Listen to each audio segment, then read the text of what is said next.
नासिक के जो कार्यालय है वहां पर अजीत दादा का जो तस्वीर या पोस्टर्स लगे हुए थे वहां से वो हटाए गए हैं और पवार साहब के जो समर्थक लोग थे वो गए हैं कार्यालय पे, उन्होंने जो है अपना अधिकार जमाया है और अजीत दादा के खिलाफ नारेबाजी हुई है। क्या कहेंगे इस पर? देखो, जहां पे कार्यालय है वो कार्यालय राष्ट्रवादी कांग्रेस पार्टी के हैं और आज भी राष्ट्रवादी कांग्रेस पार्टी इलेक्शन कमीशन में उसके राष्ट्रीय अध्यक्ष शरद पवार है और उसके राज्य के अध्यक्ष जयंत पाटिल है।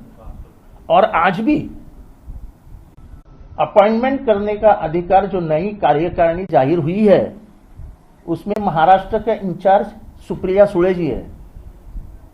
महाराष्ट्र से प्रफुल्ल पटेल का अगर वो बोलते हैं कि मैं कार्यकारी अध्यक्ष हूं और महाराष्ट्र का हूं तो महाराष्ट्र उनके हाथ में नहीं है, महाराष्ट्र सुप्रिया सुळे जी के हाथ में है।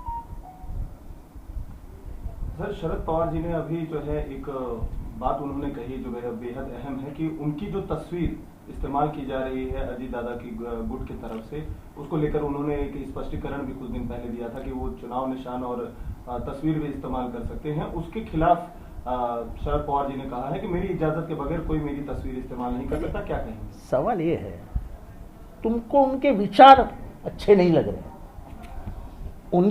उनका जो सेक्युलर चेहरा है वो तुमको अच्छा नहीं लग रहा है, उनकी संविधान की बोली भाषा आपको पसंद नहीं आ रही है, वो जिस दिशा में पार्टी ले जाना चाहते हैं उस दिशा में आपको जाना नहीं है। जब आपको सभी शरद पवार का नापसंद है तो आपको तस्वीर क्यों पसंद है?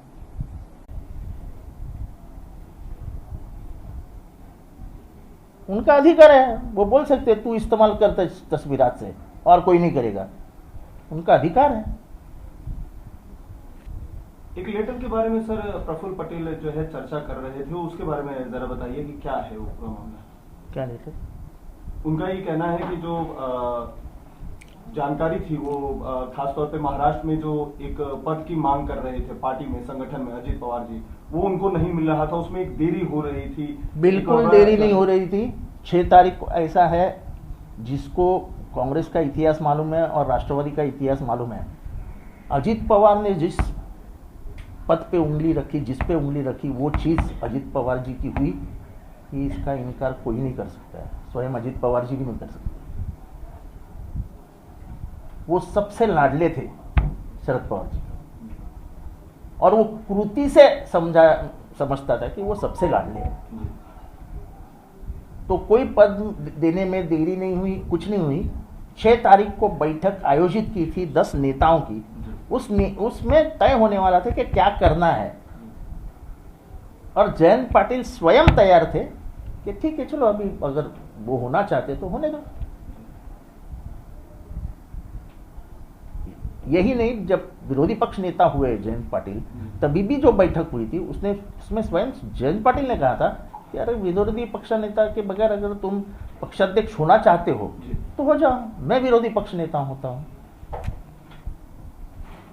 तो सब सर, जब बात इतनी तक हो गई थी कि बस एक मोहर ही लगना था 6 जुलाई की मीटिंग को, तो अचानक से इतनी जल्दबाजी आपको क्यों दिख रही है कि वो अचानक से पूरी विचारधारा के अगेंस्ट जाके बीजेपी के साथ सरकार में शामिल हो जाते? क्योंकि उनका ये तय हुआ था, ये तय हुआ था उनका।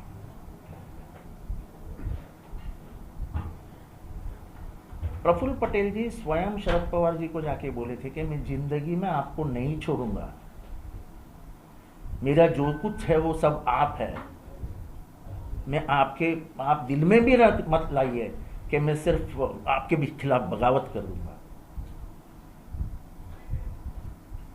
अभी सभी सच्चाई की बातें सामने आएगी तो बहुत कुछ हो सकता है।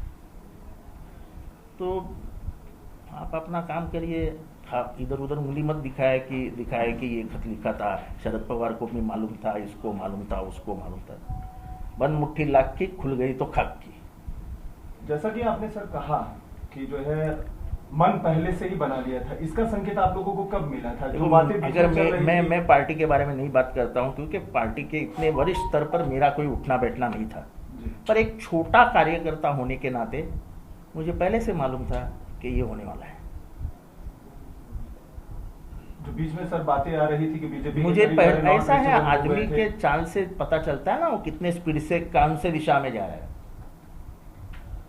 इतनी तो समझ है ना यार। 45 सन 80 में मैंने पहली मेरी कॉलेज की चुनाव लड़ा है, सन 80 में। तो समझते हैं ना, इतना तो समझते हैं। राष्ट्रवादी काँग्रेसच्या कार्यालयात अनेक बाउन्सर इथे नियुक्त करण्यात आलेले आहेत.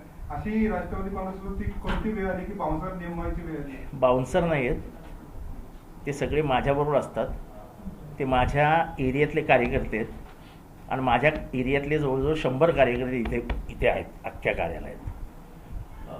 आता महत्वाचं मागच्या वर्षीच्या शपथविधीवरून झालं की शिंदेचा जे बंडाचा जो सगळा विषय होता त्या संदर्भात तुमचं असं म्हणणं होतं की तत्कालीन गृहमंत्र्यांना या सगळ्याची माहिती होती, ती माहिती उद्धव ठाकरेंपर्यंत पोहोचवण्यात नाही आली आणि राष्ट्रवादीतल्या अशा किती लोकांना या संदर्भात माहिती होती पण मग ते बाहेरच नाही निघालं, आताच्या घडलं निघतं. मला हे काय माहीत नाही, पण एवढी मोठी गोष्ट घडताना मुख्य यांना माहीत नाही,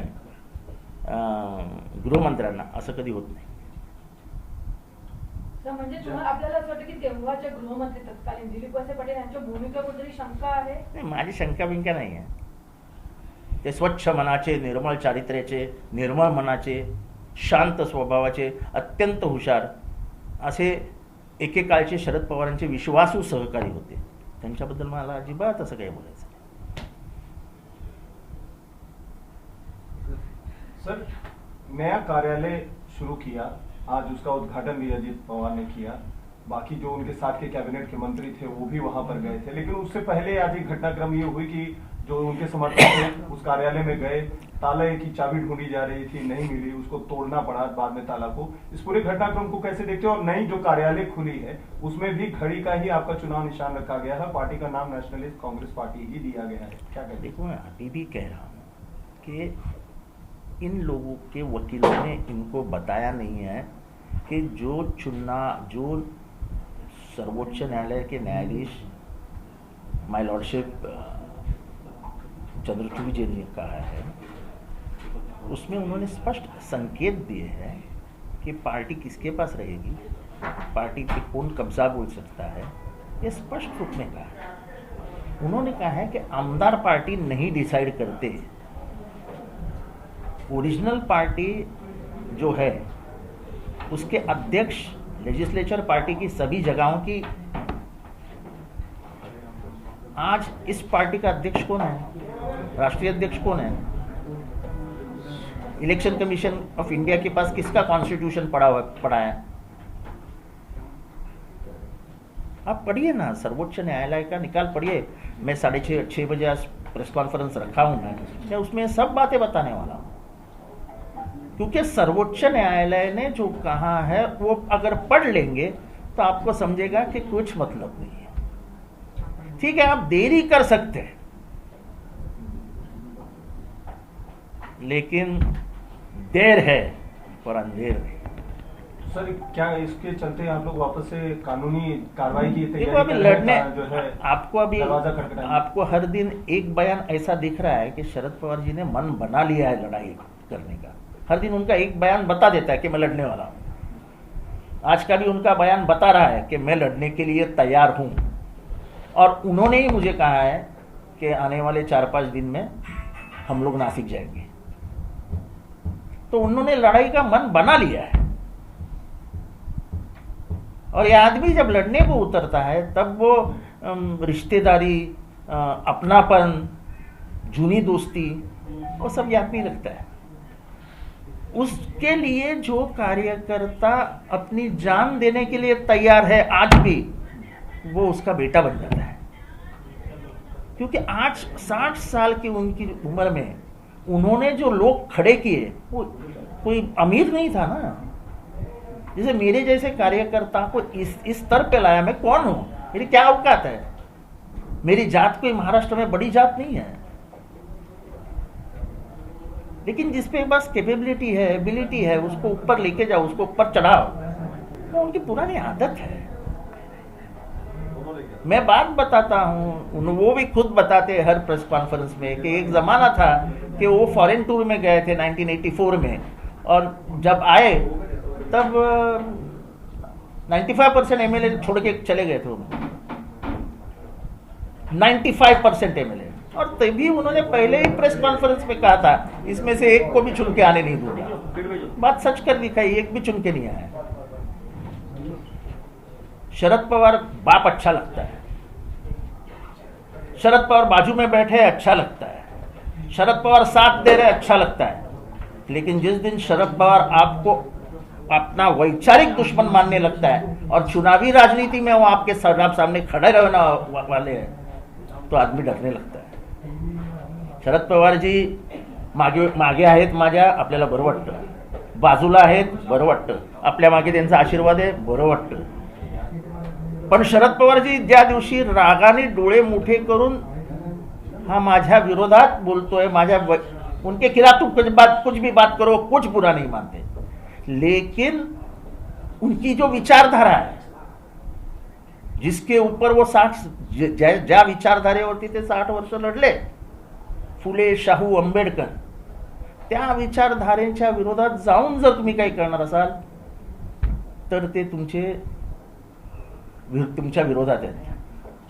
शरद पवार आजूबाजूला मागे सगळीकडे चांगले वाटतात, पण समोरनं जेव्हा ते अंगावर येण्याची तयारी करतायत तेव्हा मात्र लक्षात ठेवावा, एक योद्धा तुमच्या अंगावर येतोय।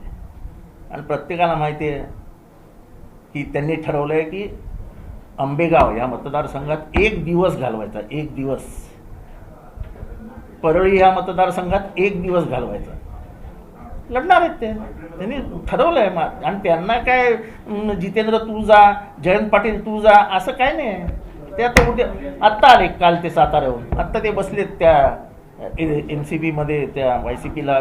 आत्ता त्यांनी नाशिकचा दौरा तयार केला आहे, नाशिकवरनं ते जाणार आहेत धुळ्याला, धुळ्यावरनं जाणार आहेत जळगावला। अरे वो शरद पवार है, वो शांत नहीं बैठेगा, वो पागल कर देगा सबको।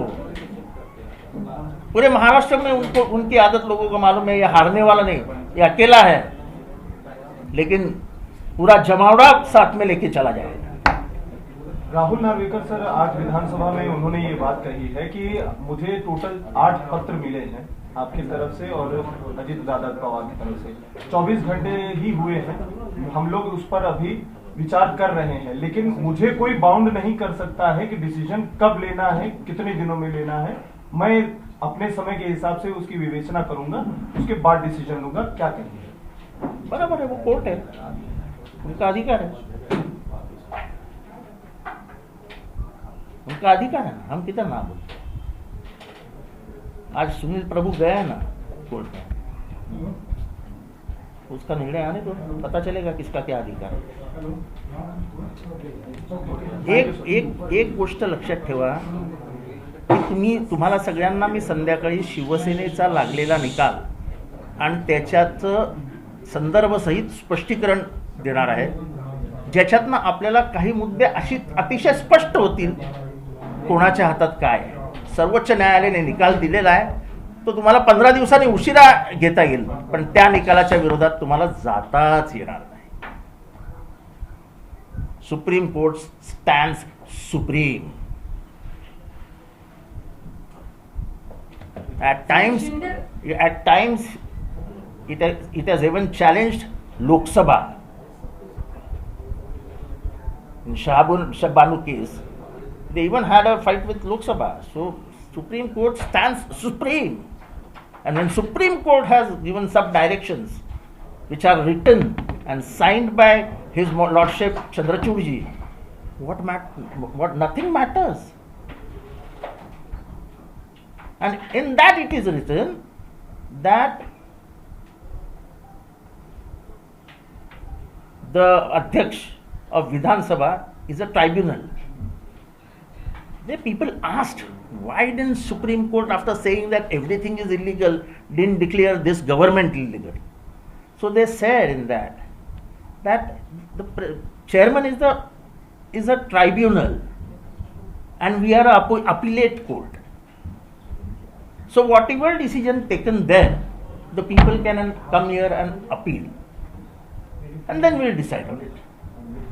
They said that there are no extraordinary circumstances where Supreme Court should intervene and tell the government, give directives. That is the right of the Honorable Speaker, and let him take. But in that, when they said a reasonable period of time, they have said certain things. What does reasonable period of time mean? They have said that it is 90 days, at the most 90 days from the date of disqualification application. So things are being very clear. In some thoughts or there is ambiguity that will be cleared by Supreme Court. And the day Suisveda judgment came, probably I was the first one to say that this is a Bible, because we are not talking about Rashtravati Congress. We are not talking about anything else. We are talking about how to save Indian democracy. It is not a fight between him and me. It is a fight to save Indian democracy, the Indian Constitution. Today, Indian Constitution, Indian democracy is in the stock market. Anybody can buy it out and sell it out. It's like shares. You are purchasing shares from Rashtravati Congress, pocketing it. If this happens, this country will collapse. There will be no democracy. So our fight is not for individual Sharad Pawar. It is not for individual Jayant Patil. It is not for any party. It is a fight against undemocratic way of functioning, against democratic way of serving.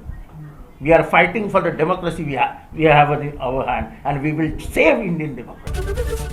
ABP माझा, उघडा डोळे बघा NEET.